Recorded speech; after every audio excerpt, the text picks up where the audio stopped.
Okay,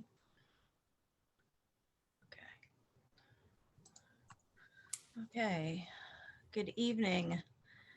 This is the regular meeting of the Board of Ethics for Thursday, February 24, 2022. It's approximately 7:03 p.m. and I am Cara Murphy, and I am going to read the roll call. So we have Attorney Mickey Colazar, Geraldo Williams, Tony Lopez, Cara Murphy, the chairman, Michael Church, is not present this evening. He asked me to run the meeting for him in his absence. And it's my understanding that the other members of the board are in agreement with that. We also have Attorney Brian Candela present, and Lori Tarano, we are hoping will join us this evening, but she has not yet joined. Okay. On the agenda, new introductions, there are none, so we can pass that. The next item on the agenda is public participation. Are there any members of the public present? Not at this time, no. Okay. Thank you, Anthony. Okay, now we have the acceptance of the minutes. Do I have a motion to accept the minutes? I move to accept the minutes. October 28, 2021. I second it. Okay. All right, all in favor? Aye. Aye. Aye. Any abstentions? Motion carries. Okay. And the next item is old business. And on the agenda, we have discussed strategies to establish a process to update the necessary city staff and officials concerning the updated code of ethics.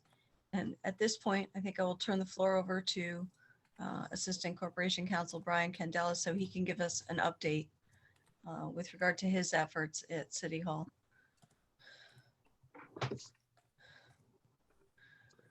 I'll be there in a moment. Hold on one second. Just trying to pull up the, all right. So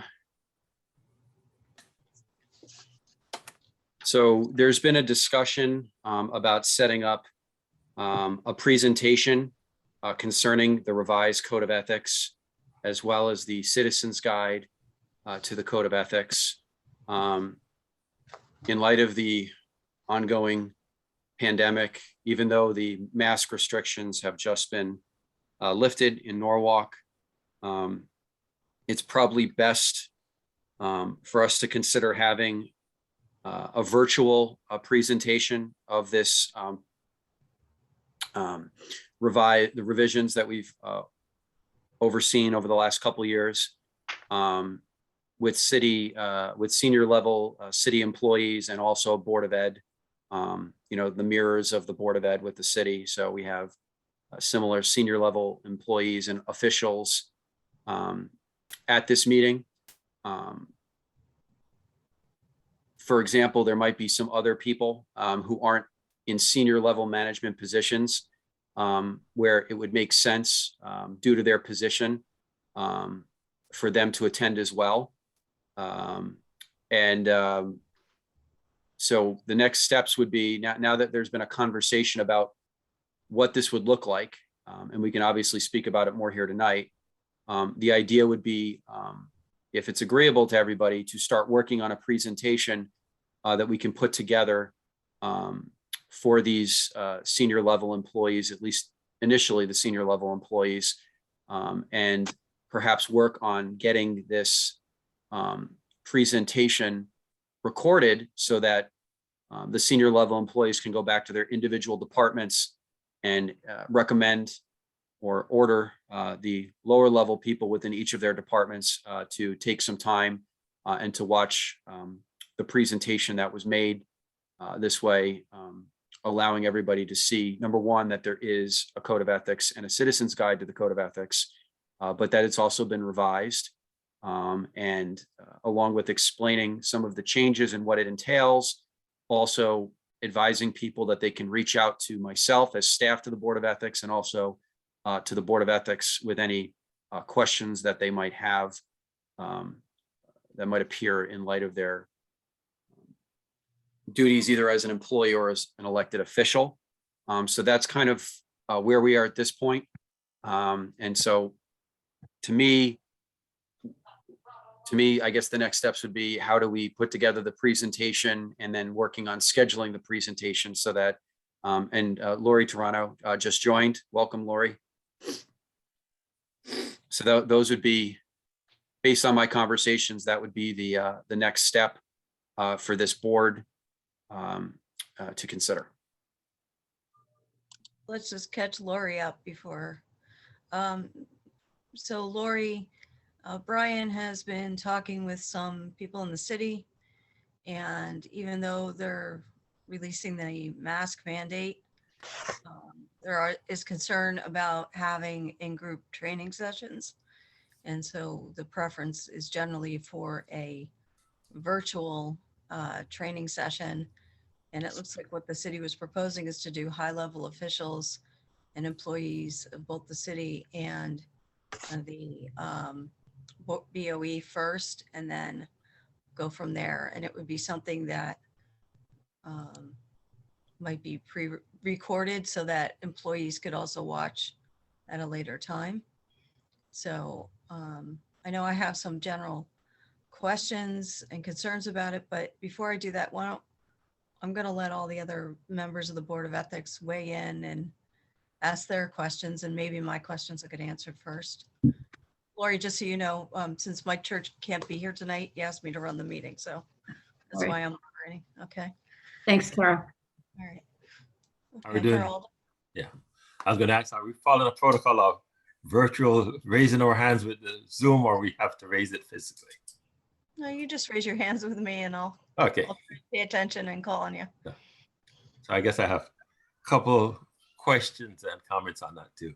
And one is, I believe we should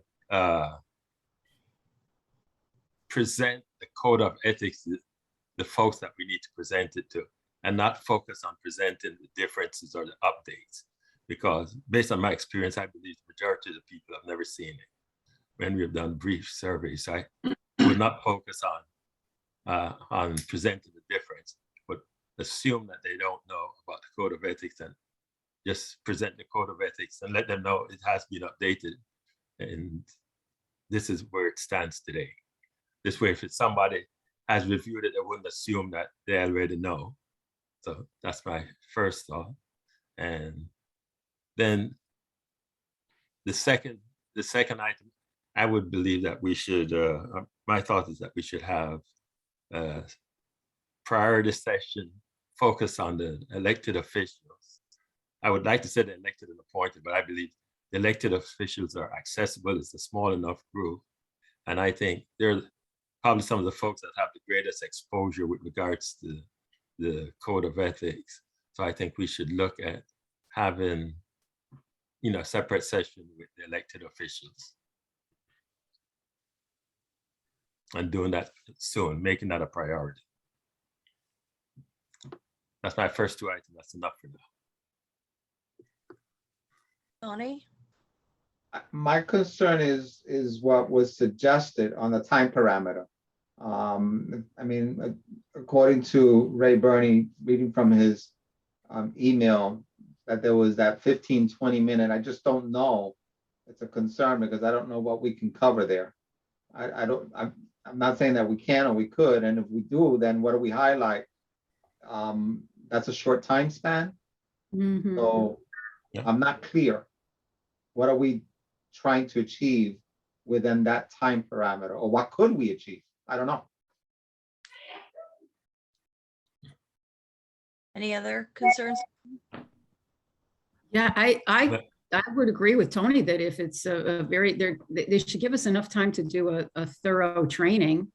Could somebody explain to me, maybe is there a reason that they're trying to keep it short?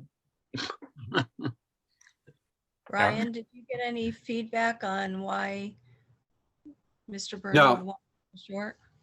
Okay. No, my feeling is that over the course of my time here, there have been, I've attended numerous seminars. I've attended ethics seminars that were put on by CCM. I've attended cyber security seminars, and also other seminars that I can't think of right now. I believe, if I recall correctly, that the cyber liability one, the cyber security one, was at least an hour. So my feeling is that in my opinion, I don't think it makes much sense to rush through something that people aren't going to remember. I think it makes more sense to make sure that we cover all of the items that the board feels that need to be covered. And there's going to have to be some kind of outline or presentation that goes with what we're doing. And then we can present that to whoever needs to see it, so they can get a better idea of perhaps the amount of time that we're talking about. I'm assuming that when we're done doing this, we'll have a good idea how long the presentation will take. And then based on that, allowing perhaps for a Q&A afterwards, or if people don't feel comfortable, they can certainly send us, me or the board, emails after the fact that we can follow up on. But there are, I think, 18 sections. Obviously, some of them are quite minor towards the end. Some of them are really detailed, such as 3212, which talks about the complaint process. There's others that aren't as detailed in terms of length, like 3212. But for example, conflicts of interest is something that I believe that is going to take longer than anything, because that seems to be the place that people have the most concerns and perhaps would interact or intersect with the code of ethics on the most regular occasion. There's other sections that just really wouldn't apply all that much to most of the people. Some people, for example, if an attorney is working as an elected person or on a board, and then they stop and then they go back in front of that board, obviously that would incorporate subsequent employment or things of that nature. But most of the people that are employed by the city of Norwalk would most likely, if they were to leave this job, probably not be coming back in front of the city. But that being said, I still think that we should try to raise all of the sections, and based on what the board believes are the most important or most relevant sections, we should probably take more time with those, like conflicts of interest, things of that nature.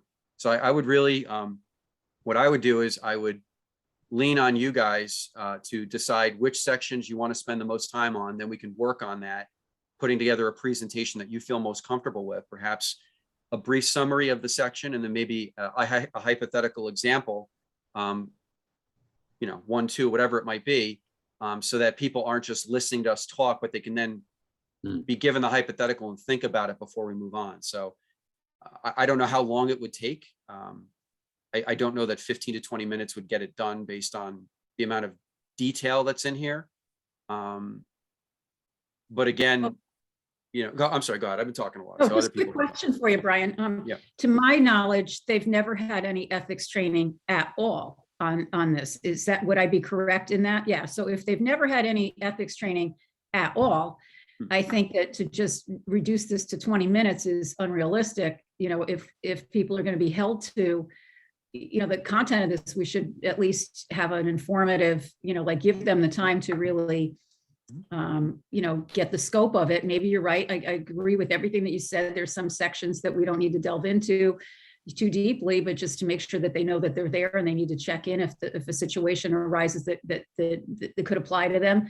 But I think Ray's given it short shrift there, especially when they've never had any previous training. It's not like we're just elucidating like the new things. They don't have, they haven't had any training. So they really kind of need to have a complete, I think it should be more comprehensive. Well, Go ahead, Tony.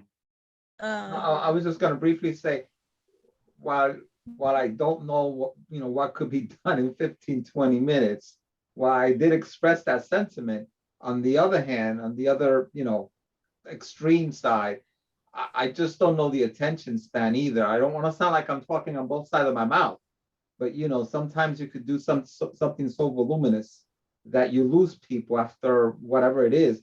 I mean, usually most people's attention span is I don't know, approximately, what is it? A half an hour? Because once you go into a certain time period, you start losing people. Yeah, but you might get my attention if you told me that I could lose my job if I ran afoul of this stuff, so it might behoove me to listen to it. So, if these rules exist and I could lose my job if I don't, abide by this, that might, make me stay awake for the whole half an hour or 45 minutes or hour, whatever it is that we're doing. Well, I mean, the other thing that we could do theoretically is we could have kind of a twofold approach where perhaps we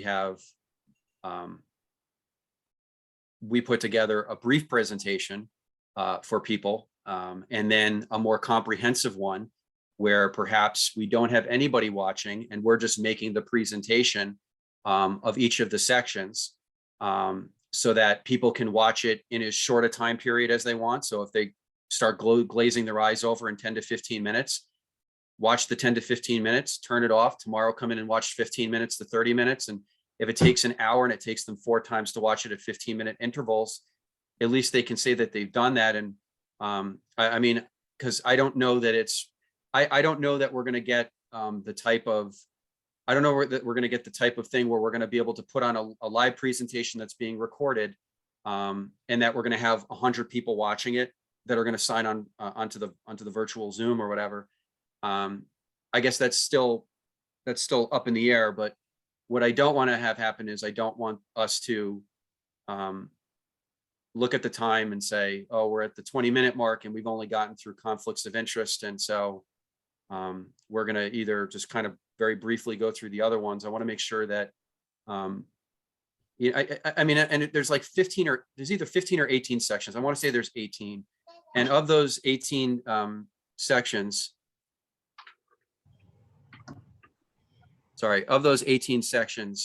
I would say that there's probably somewhere between 5 to 7 that you would probably have to spend some time on. Obviously, I think conflicts of interest is the big one, just because I think it interacts with everybody at the city theoretically.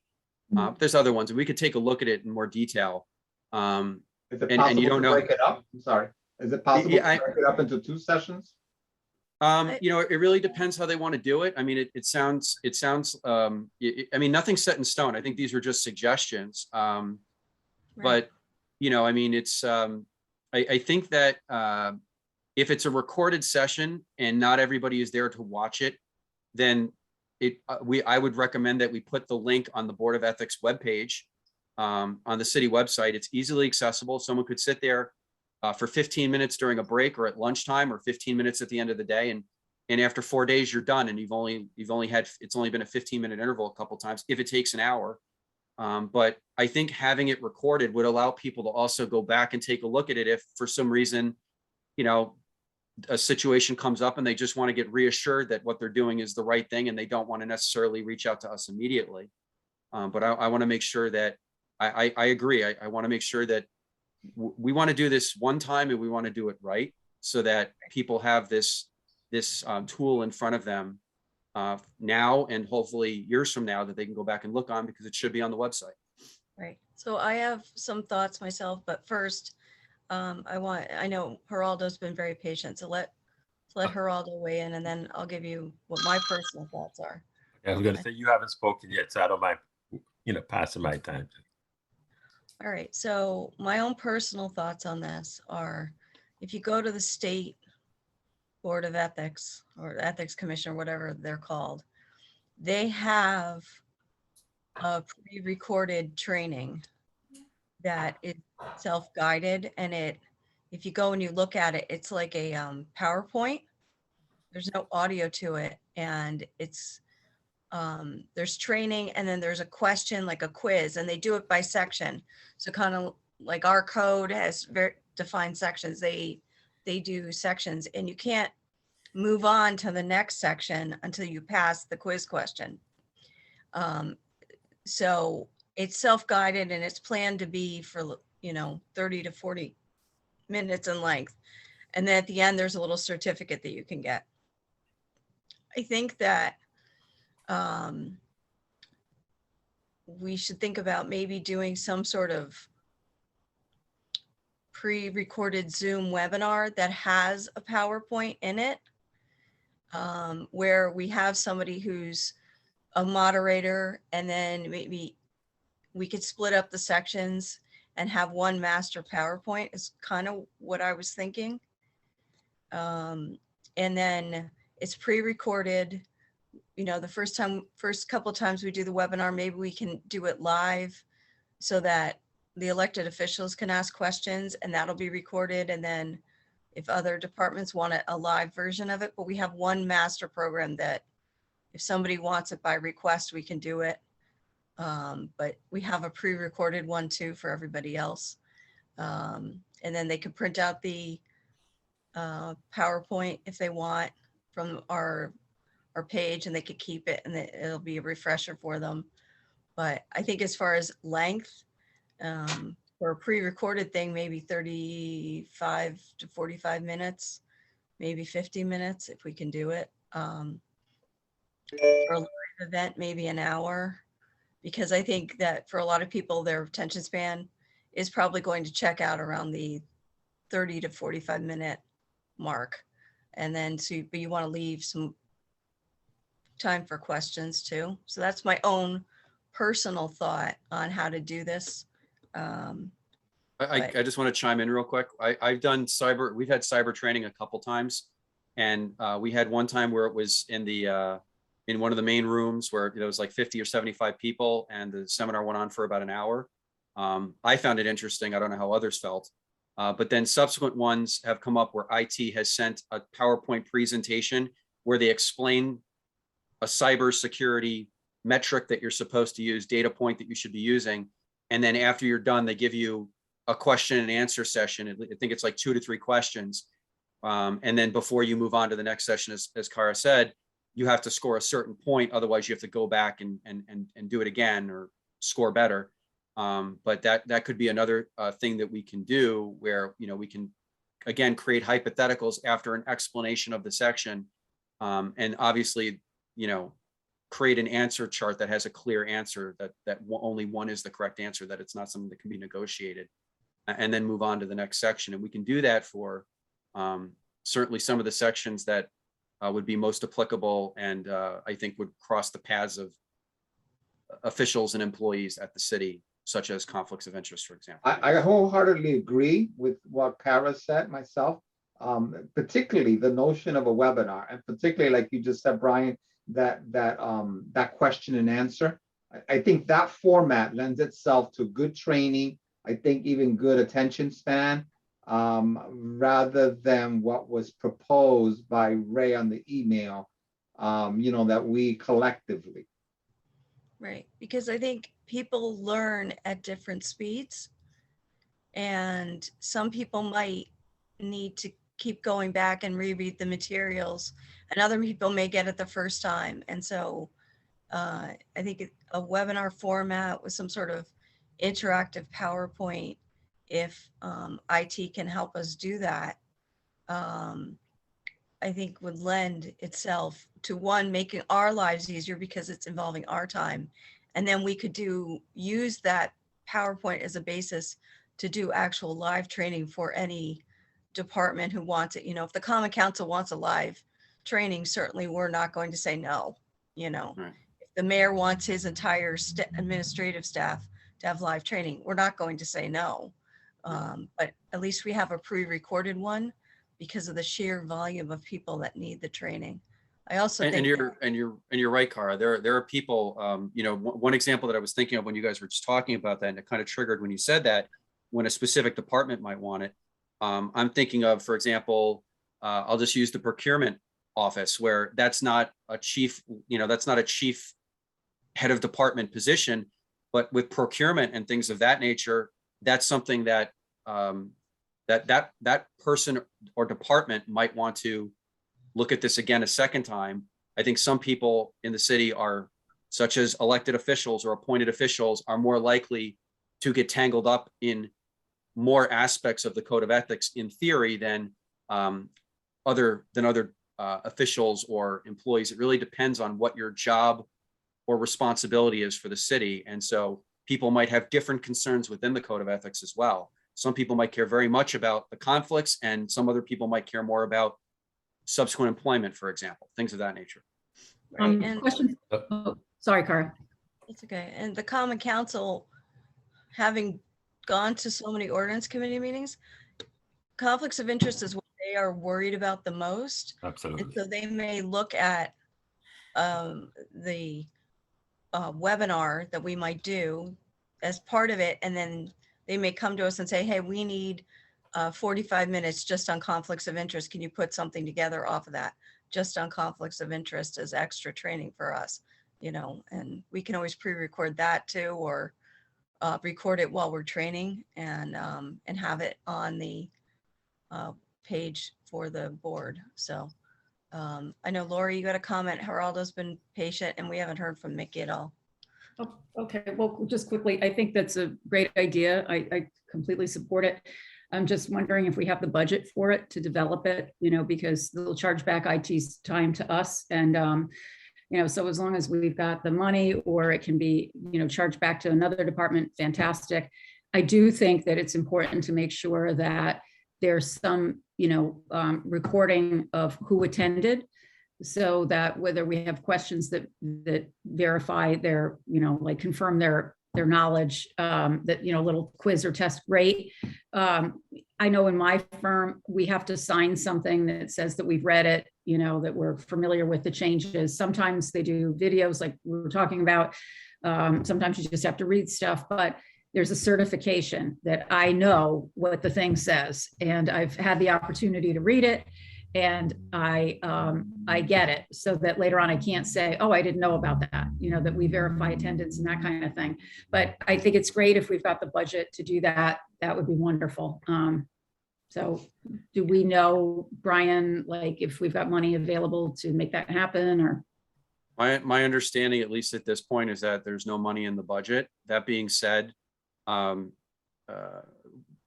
will work with you guys to put together the presentation. I can't imagine, I'm not an IT person. I can't imagine, and I can't imagine that it would be too difficult to load a pre-recorded training session onto the Board of Ethics website, and then to have it to the effect that if you go through it and you answer the questions, I know with cybersecurity, when I was done, after I completed all the, you know, however many sections or provisions there were, at the end of it, they shot me an email back to my work account saying, you have completed the training, here's your certificate. And so I don't know if that's something that can be tracked by IT or somebody else saying, all right, well, we've had 72 members actually complete this thing because we've spit out 72 email certificates back to people and we know who they are. I don't know if that's possible. I can certainly ask IT about that.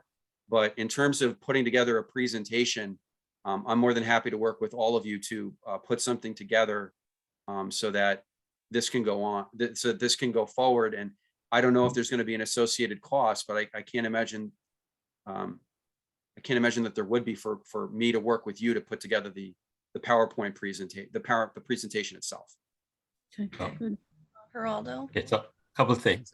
I started by suggesting that we focus on presenting the code of ethics at large, as opposed to where we started with the memo that I'd seen from Brian and the discussion saying that was going to be a presentation on just the updates. I think we should agree on that. Great. Secondly, with regards to costs, there is within the code of ethics, it states that funding will be available for legal services or support services. And even though we haven't been informed of a budget, funds have been made available. Clearly, with your presence, Brian, you know, the work that you're doing, we're not paying for you directly. So somehow the mayor's office enables that. We have had situations before you came on board to where people had filed grievances and we had a lawyer representing the city participating in the process. That was always made available when we needed it. Then with regards to the discussion, I would believe that a good process would be, you know, and I've had similar experiences with two different firms to what Lori has said.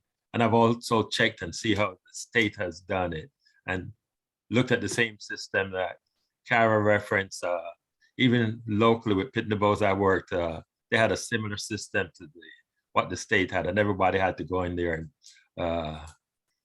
you had a milestone, a deadline to it. By the end of the year, you had to do this, and your first check would be held if you didn't sign to say that you had completed or didn't get the information. But I believe that a good process would be to have everybody get a copy of everyone that's going to attend the session first, that they would receive the full code of ethics first. So it's incumbent on them to review it. So then you're presenting to an audience that have at least had some idea of what the code of ethics is.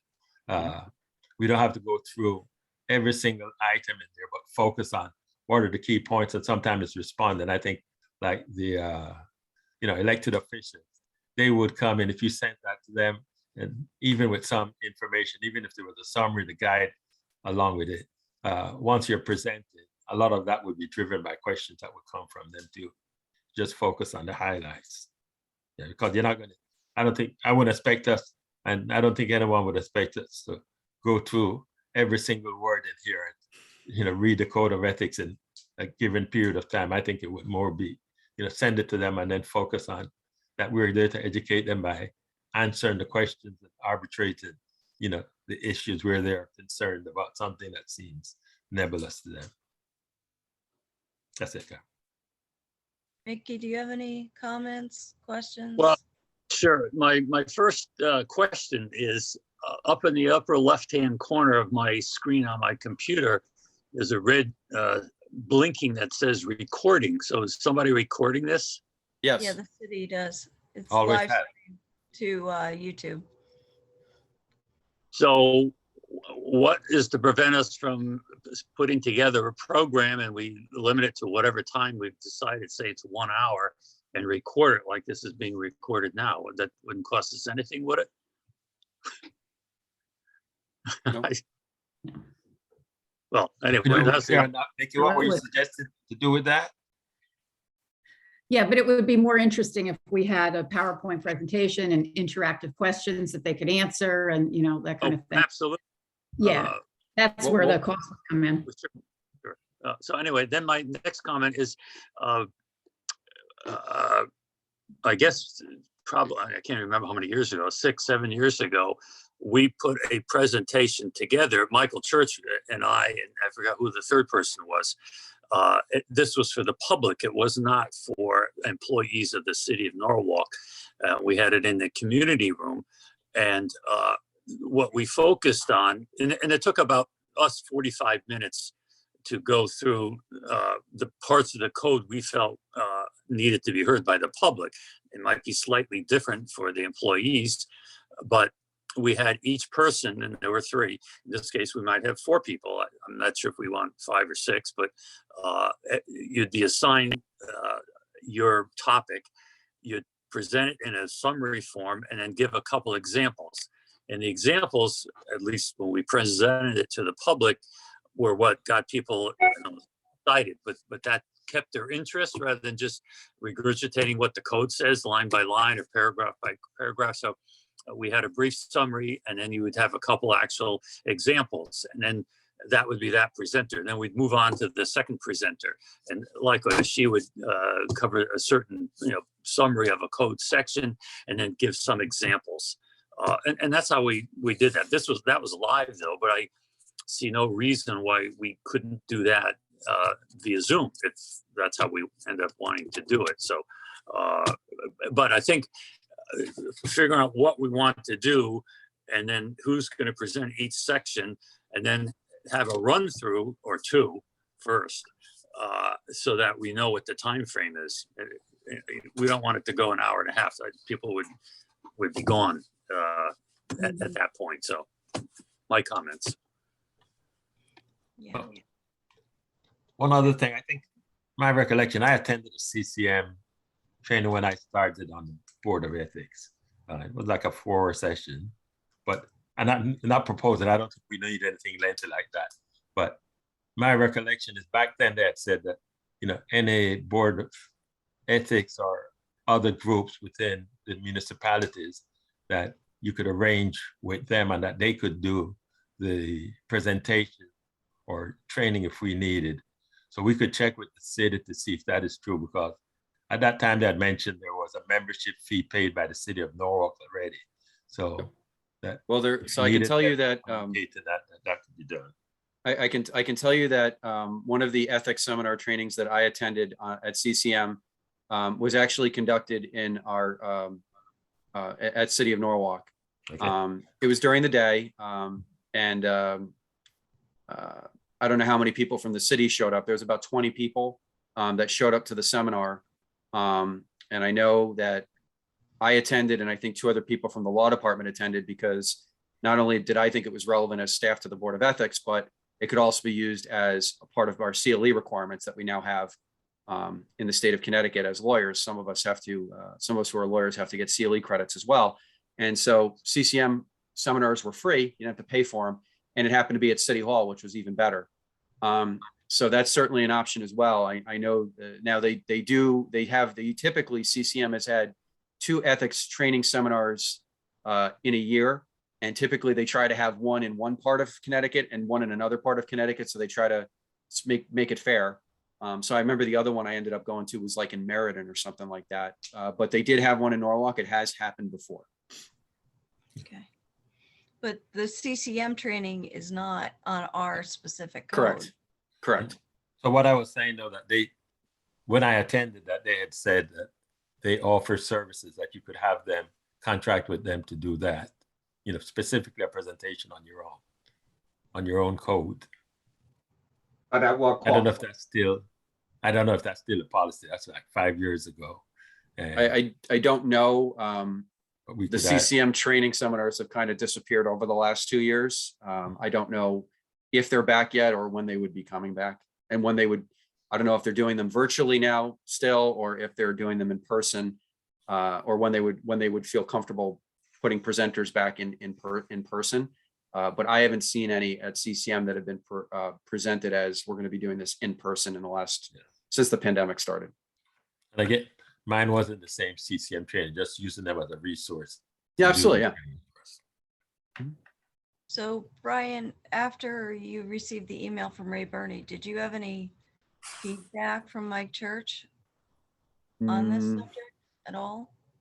Let me see. About Hold on. Felt about what Ray Burney said?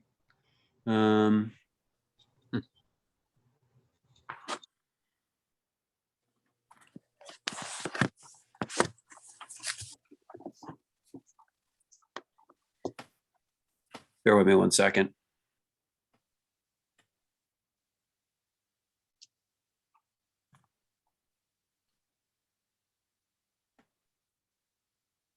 Brian, while you're doing that, I have a question for, this is the first time I seem to have a problem. Can you guys see me, or you just see my name up in the black screen? We just your see name. you. We just see your name. Yeah, Oh. we don't see your shining face, your smiling face. I don't know why that's doing that. Occasionally I see that big thing. Yeah, just his name. Yeah. Don't see your So We don't see in your second answer to your question, I have not received any feedback from. I've not received any written feedback from any of the Board of Ethics members in response to Mr. Burney. Okay. Oh, there's Mickey. Ugh, Here you Is he on the are. golf course? okay, Oh, he's the not on the golf golf course, course today. Mickey. No golf course. where am I? Yeah, we missed the golf course. Is that Lockwood Matthews Mansion? You're right. There you go. That's what. I've been there many times. Yeah. Very Okay. good, Mick. All right. So I think it sounds like there are certain things that we all conceptually agree on. The first is that any training has to be the entire code of ethics, not excerpts from the revisions, because employment at the city and appointments and elections are fluid. And so everybody needs to be trained from scratch all the time. And especially since they haven't had any previous training to build on. That's what I said. Yeah. Yep. So I think we all agree on that. I think we all agree that a 15 to 20 minute seminar is too short, and over an hour is probably too long, and we need to find something in between. Is that correct? Yeah. I think we all conceptually agree on that. Yeah. That any training, whether it's a live attendance webinar that might be recorded so that people can watch it later on, it's got to have some element of like a PowerPoint that people can also get as training materials. I think we all agree on that. Mhm. That I think should be the starting point, if you ask me. Yes. I think we all agree that there needs to be some sort of certificate of attendance so that there's a record, either electronic one, printed one, something, Or So that- attestation. you know, that we know everybody's gone. And I think that we all agree that as part of the training materials, everybody should get a copy of the code. And if they have a copy of the code ahead of time, so that the training makes more sense to them when they attend the training, that would be even better. I think that's what we all in concept agree on, right? Mhm. I have a question though, if I may. Oh. Yeah. Do we leave the guide out? I think personally, I think you've given them everything that the public would get, which would be the code and the guide. Because I think the guide is a good summary. And Geraldo, you had a comment. Yeah, I was just gonna say, in line with what you're saying, I'm in agreement with everything you mentioned, but I would suggest that we look at both, contact both the state and a local corporation to get some input from them on how they handle their training of their constituents, because these are people that handle, that go through the same process, doing something like Lori had mentioned, where they're required that everybody have to take it and sign off that they have. So we could look at, what process they use to get everybody trained. If we could just reach out to these places. I remember speaking to people at the state years ago. They were pretty direct and helpful, so that they made themselves available to local municipalities to help with issues like that.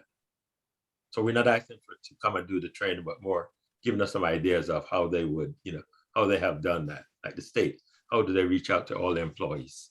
And similar to us, I know the state has different requirements for different employees. Lawyers have one set of, requirements besides the people in the educational department and so forth. So. I wonder if learning, perhaps, this is just a question, if learning what resources they use to put the, so-called whatever webinar, to facilitate a webinar, what resources they may have used, maybe that could, point us in the right direction. So Yeah, I'm saying if you just ask them, what do they do? They will tell us a different thing. That would be part of it too. They tell us what, how they went about, and how do they go about doing it, because all these agencies do it on a periodic basis. It's not a one-time deal. Mhm. They have a process that it's an annual thing that everyone has to complete this every year. So. Brian, do you think you could find that out? Reach out to the state Board of Ethics, or whatever the state has in terms of ethics, and find out how they do this stuff. Sure. Yeah, whether they have a time frame, a rolling time frame for different departments. Yeah. I know when you go on their page on the training, they have it says Code of Ethics 101, and that's their training program. Right. And it's a PowerPoint and it's interactive. And I know that they do have a certificate of completion that you can get afterwards. Right. But as far as rolling it out, I don't know whether they have a rolling schedule, Yeah, but I think as long as they tell us how, give us a general thing of how they did it, then we can look at what fits for us. Right, At least we'll have. So how frequently these people have to go back through the training? right. Yeah. Okay. And it'd be good if we could speak to some local corporation to ask them how they do it also. local what, Harold? I didn't hear the rest. Corporation, some company, some major company Yeah, in the Fairfield County area. yeah, but they're not necessarily dealing with people who are elected and appointed and, Absolutely, but having been to both and seen both sides, there's still people that have to be compliant. I've worked for organizations that have SEC compliance issues, and people that do contracting work want to make sure that you're not being paid to do something or not representing their company correctly. So Do we also have an objective on the time frame? In other words, that we're gonna proceed. I mean, I know you've had a correspondence with Ray, so I'm just wondering if we have, or we're gonna plan on having, an objective with, say, we should have this done by. but I think if we did this and went out and got information, we could have a better idea of what kind of effort. But I'm talking about doing this before the next meeting. The things I'm suggesting is a quick call and discussion, but it's not something that's going to take forever. Okay. And I'm willing to support you, Brian, if you need some aid in getting this done too. Yeah, I mean, Geraldo, I mean, I'll take a look at the state board and I'll reach out to them directly. If there are certain things that you want me to question and find out more about, shoot me an email. Okay. And I'll try to get any questions that you have answered by them and any other corporation. I do know somebody that works at Deloitte, and I think they do compliance. So I could reach out to that person and find out if he has the answers, or who would be a person that I could reach out to, and perhaps they can give me 15-20 minutes of their time. Yeah. Or just an email, and email them the questions and have them respond in written form. We could also do that as well. Brian, if we were to do a PowerPoint hypothetically, would that be something that you would want each member of the Board of Ethics to tackle a section, to put together 1 or 2 slides, or 3 slides or 4 slides? Some sections are more complicated. Right. Or would that be something that you would want to rough out on your own and then have us comment on? I don't want to put more work on your plate than what is reasonable. So I need from you. Yeah, I mean, quite honestly, we have 6 members. We have 6 members of the board, and I don't want to speak out of turn. I don't want to guess. So let me just pull up the Code of Ethics real quick. Bear with me 1 second. I don't want to guess as to how many there are, and I'd like to give a general idea of how complicated some of these sections might be. So we have 18 sections. Title and administration and declaration of policy, I think, are pretty straightforward and pretty easy. Definitions, I mean, they're just the defining terms. I don't know that we would have to get into much detail about that either. The real ones are 32.4 conflicts of interest. That's a big one. And then I would say the next 2, 32.5 and 32.6, which are prohibited representation and prohibited use of city properties, aren't as complicated. 32.7, prohibited use of influence and information, is another one, and prohibited gifts in 32.8 are 2 other ones that I think we could have to spend some time on. It's 32.9, 32.10, 32.11. I don't think they're as complicated as some of the other ones are. 32.12 is a very large one that talks about the Board of Ethics generally. It talks about many different things in the board. It's extremely long, very long. It's very long, but that one can pretty much be summarized in a flow chart. Exactly, which you guys have already done very effectively. Yeah. The rest of them are not very complicated. I would say of the 18, I would say there's probably at most 6 that probably would require some slides to go through so that people can understand it. Because I think some of them are very easy to understand, quite honestly. That being said, maybe we should have a slide, at a minimum, a slide for each one of them. So at a minimum 18 slides, but it could be more for prohibited gifts or conflicts. Whatever you guys decide to do, if I'm going to do the initial work, it would probably take me until the April meeting to get that done based on workflow.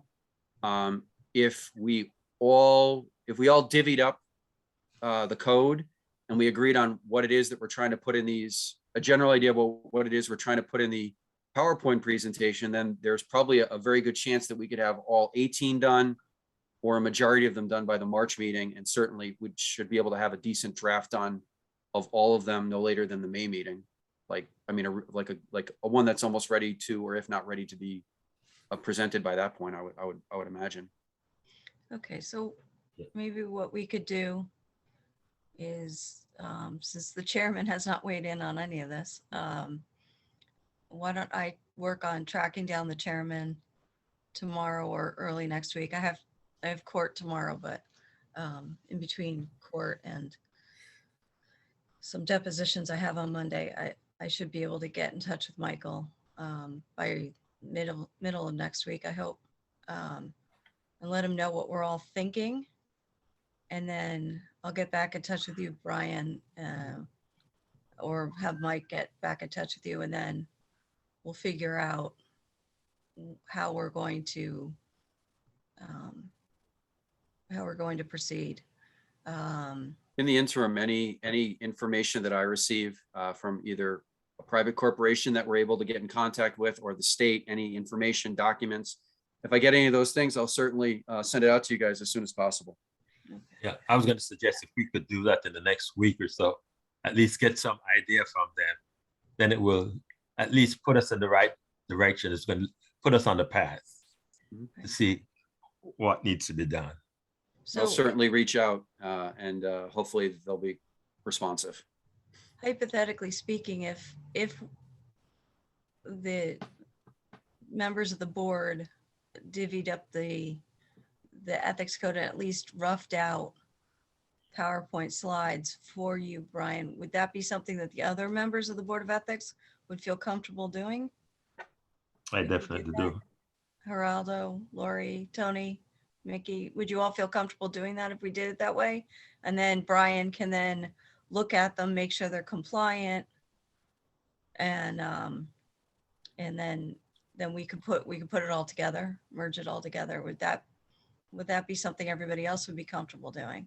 Because I don't think we should put anybody in a position where they're uncomfortable doing something as well. I haven't done it, but I'm quite capable. I think I could do it. Okay. If we had, I'm gonna have to call it a work session, would we have to comply with, public notice and everything? If we just had a work session to kind of put this together? Yeah, if we have a quorum, then if we have a quorum or greater, 4 or more, we would have to put together a notice. Okay, so I when, think that if we go about that route that Kara just suggested, we just need to consider which sections are we going to focus on, like Brian was saying. right. Because we're not going to do all of them, right? No, No. I think maybe we should send out an email where if somebody's going to take on conflicts of interest or prohibited gifts, then they should only have perhaps that one, because there's so many other ones that are very minor that if somebody wanted to do, 32, 1, 2, 3, which is definitions, which I don't really think needs to be done. And then some of the later ones in the late teens, like 15, 16, 17, 18, somebody might be able to do all of those. One slide each, very little information is necessary. And they might take less time than somebody just dealing with 32.4, which is conflicts of interest, for example, because that might take And maybe we more could time. have a tag team on the bigger sections or the harder Right. sections. Yeah. Divvy it up with 2 people working on it. Yeah. So maybe we can all agree on which sections people feel. I mean, some people might feel more comfortable working on specific sections than others, whether they're complex or not. Somebody might say, I've dealt with this issue before. So if somebody really feels strongly about working on a specific section, let Michael know. I'm sure that everyone else will be happy to take on a different section, but I reorganized the bear of 3212s. Oh, I'm more than happy to do that one. I won't make anyone else suffer through that one. But to Mickey's question, when we were working on the revisions to the code back in 2017, and going through it line by line, the working group was really Mickey, Geraldo, and I, and then Michael Church would wander in and out, and Michelle Coppola, when she was on the board, would come in and out. So if it was only like, if two people wanted to work together on a particularly difficult session, they would not have to notice a meeting. They could have a working group amongst themselves to Correct. kind of work on that on their own time, own convenient schedule, right? Okay. So what we need to focus on is our next meeting. What are we going to accomplish at the next meeting? And perhaps when you speak with Michael, maybe he can send out he can do what he thinks is best, but perhaps my recommendation was that he would send out an email saying, okay, here are the sections that we have, and maybe he on his own even combine 2 or 3 of them, and then say, okay, you guys on the board, pick what you want, or which section or 2 sections, and then prepare a presentation and bring it to the next meeting in March. Or Right. can we have a meeting prior to the end of March? Do something in the next 2 weeks, have a quick meeting to talk about how we're going to proceed and how this gets distributed. Not to report about more, to get this, agree on how we're going to proceed and how we're going to divide the assignments. Okay. I'd be willing to meet sooner than wait until the end. I think Okay. it would help. Yeah, us but to as start. Brian pointed out, then if we all get together like that, then all of a sudden that's a meeting and we have to have notice and all the other I agree, formalities. but the reality, nobody else is coming. We don't get this when it becomes a formal meeting. There's nothing that we're going to say that's going to be out of line for it to be recorded. I don't see where it's going to draw the attention of people from the outside to come in and delaying this. We could have a quick meeting, just focus on what it's going to be. Now that it's remote, it's not even like we're going into the city hall or anything. It could be a 30-minute meeting. Yeah, but it's still required, like to give notice to the public if we have a Yeah. forum, yeah. But I would ask The Brian, if reality, you, that's Brian's issue. I don't think it impacts us. but Brian, if you could check with IT just to see if we're going to do these PowerPoint questions, we're going to do it in that kind of a format that Mhm. we can have multiple choice questions or questions. Can they can they do that? Can they track the respondents' answers? Is that really extra cost that they can't really handle? So that we know when we're doing these slides, whether we're writing questions or we're just writing text. I will send them an email before I log off for the evening. Thanks. Yep. Tara, Are we all in agreement that certain sections should be omitted, like, for example, the definitions? I don't know see the purpose, because everybody could read that. Right.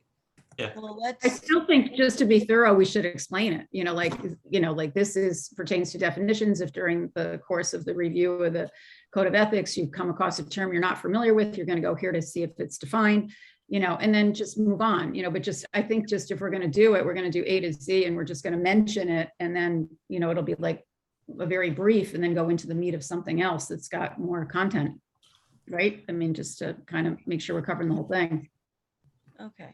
So when you contact Michael Cara and explain to him everything that went on tonight, and perhaps suggesting to send out the codes and what sections people would like to work on, could you also throw in there, unless people start yelling at me right now, to maybe have the March meeting in person?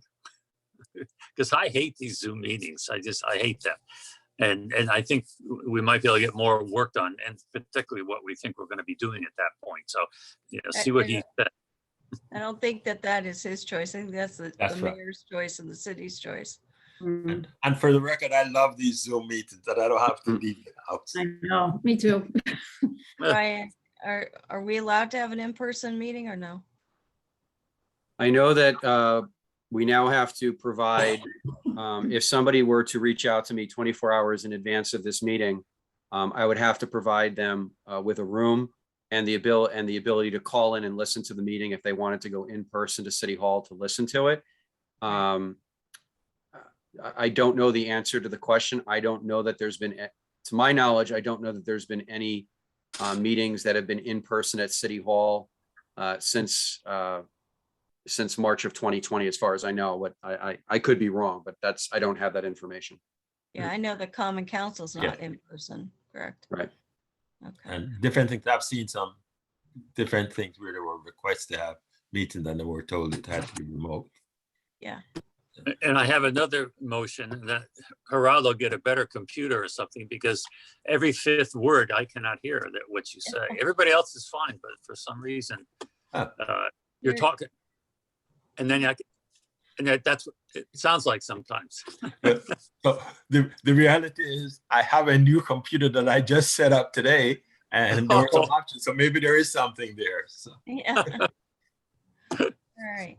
Okay, so why don't we do this? I'm gonna reach out to Michael. It may take me a couple days to get in touch with him. Tell him what went on tonight. See what feedback he has, and then from there, Michael and/or I will follow up with Brian and follow up with everyone else, and we'll go from there. And then, so hopefully by the end of next week, we'll have a sense of what we're doing and how we're doing it, and a rough idea of a plan going forward through the next month to the next meeting. Okay, and if Michael thinks that we should have a special meeting before that, I will ask him the question. Okay. Brian, for a special meeting, because I only have the taxing district's rules in my head, when do you have to notice that? I believe it's 24 hours in advance.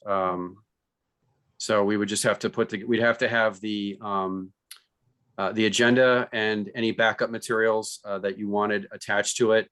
We'd have to post it 24 hours in advance. But to the extent, if we are going to if we are going to have a special meeting, just let me know as soon as possible, because I think in terms of transparency, I would like to get it on sooner rather than later, so that people would have the opportunity to take a look at the agenda and any backup materials if necessary. So that's not just popping up what the minimum amount of time is. So for example, with ordinance committee, I always try to get them posted by Friday morning so that people have basically all day Friday, Saturday, Sunday, and Monday, and all day Tuesday before the meeting to look at all the stuff. Okay. So in that regard, the sooner the better, even if it's a week in advance of it. If I can put it on, it just gives the public a little bit more time to take a look at it if they're so inclined and so interested. Okay. So All do we right. have any tentative target dates? Why don't I talk to Michael first and see how he feels about a special meeting, or whether we can do this by email. So let me get some feedback by Michael first, but I mean, really a special meeting, if we did it halfway through the month, would be weeks. 2 weeks from tonight. Yeah. And of course, there's always a question of who's available, and whether the city, with everything else it has, can handle another Zoom meeting then. Okay, so I mean, 2 weeks would be roughly around March 10th.